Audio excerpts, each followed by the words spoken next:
Hello and welcome to ILTV's Israel Daily. I'm Aaron Porras.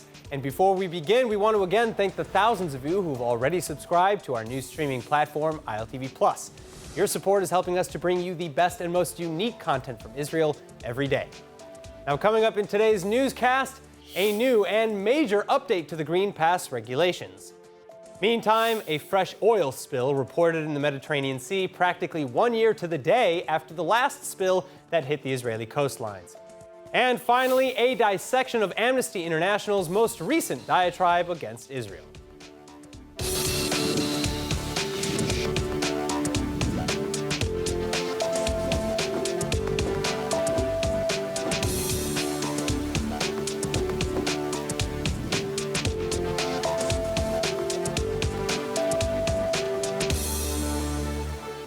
COVID regulations giving Israelis a bad case of whiplash this week. Green Pass restrictions easing dramatically again, despite growing fears that hospital staff will soon be completely overwhelmed. The nature of the game totally changing in 2022. Hospital staff increasingly under pressure and with absolutely no respite as caseloads continually rising beyond capacity. Over 435,000 actively sick in Israel now, 60,300 of whom reported on Tuesday alone. And at least 2,700 admitted to hospital, 1,200 of whom are in serious condition.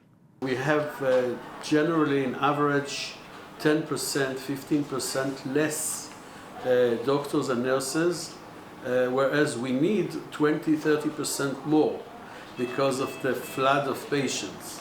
So this is very different because we had doctors that were sick before, but not in that amount that we see with the Omicron. To keep up with the demand as best as possible, then, whole surgical departments and the like closing for the time being, and their manpower redistributed.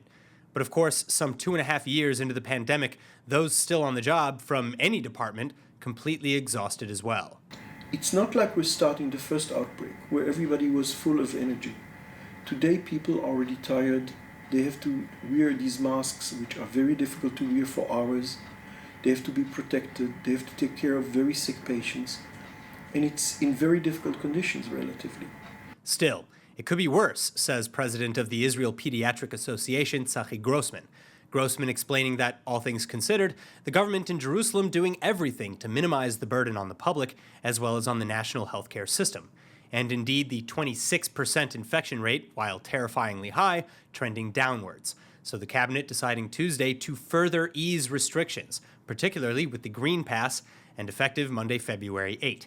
Among the new guidelines, no need to even show the Green Pass anymore, except for its so-called high-risk events, such as weddings and other particularly large gatherings. Further, anyone with at least 3 vaccinations are eligible for a Green Pass indefinitely, whereas those with 2 doses or those who have recovered from the virus receiving a Green Pass for up to 4 months after the second shot or infection. And finally, for the purposes of air travel, passengers will still need to take a COVID test before flying into Israel and again upon arrival.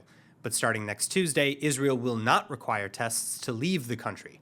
And anyone, vaxxed or not, who experiences symptoms within 2 weeks of their flight to Israel can still board, as long as they present a negative antigen test performed after the symptoms' onset.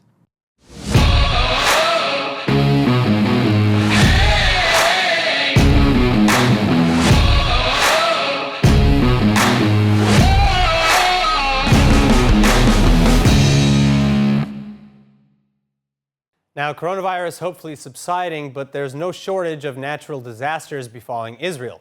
This is yet another oil spill suspected some 20 kilometers or 12 miles off of the Mediterranean coast near Netanya, the second spill in just under a year's time. Co-CEO of the Center for Climate Restoration, Maya Jacobs, here with the details. Maya, thank you so much for joining us. Now, what do we know so far about this spill, other than that it's off the coast of Netanya? Well, it still hasn't exactly been detected by eye. Yesterday, it was seen on satellite, at first off the shore of Ashdod. Later on, it moved on north to the area of Netanya. Today, planes and ships have been looking for it in the sea to see it with bare eyes, and they haven't found it yet. But there is very high concern regarding where it is and if, in fact, there is an oil spill. To watch full episodes of ILTV's Israel Daily and tons of other content from Israel, visit our website at iltv.tv or download the ILTV Plus app.